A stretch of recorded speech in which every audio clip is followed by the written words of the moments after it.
উপস্থিত মোৰ শিক্ষক শিক্ষয়িত্ৰী তথা দাদা বাইদেউ আৰু মোৰ মৰমৰ বন্ধু বান্ধৱীসকল, পোনপ্ৰথমে মই সকলোকে শুভেচ্ছা তথা আন্তৰিক অভিনন্দন জনাইছোঁ।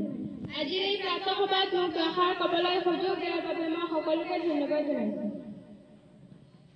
আমি সকলোৱে সফল বা ডাঙৰ হ'ব বিচাৰোঁ, কিন্তু নোৱাৰোঁ, কাৰণ সফল মানুহে যেনেকৈ চিন্তা চৰ্চা কৰে আমি তেনেকৈ নকৰোঁ, যাৰ ফলত আমি বিফল হৈ যাওঁ।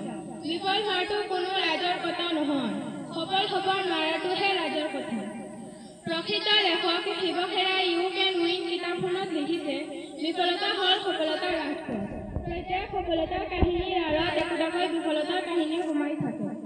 উদাহৰণস্বৰূপে আমেৰিকাৰ প্ৰকাণ্ড ৰাষ্ট্ৰপতি আব্ৰাহাম লিংকনৰ জীৱনীখন পঢ়িলে আমি পাওঁ যে তেখেত 21 বছৰ বয়সত ব্যৱসায়ত বিফল, 22 বছৰ বয়সত বিধানসভাৰ নিৰ্বাচনত পৰাজিত, 24 বছৰ বয়সত ব্যৱসায়ত পুনৰ ব্যৰ্থ। তেনেকৈ তেওঁ বাৰ বাৰ বিফল হৈছিল।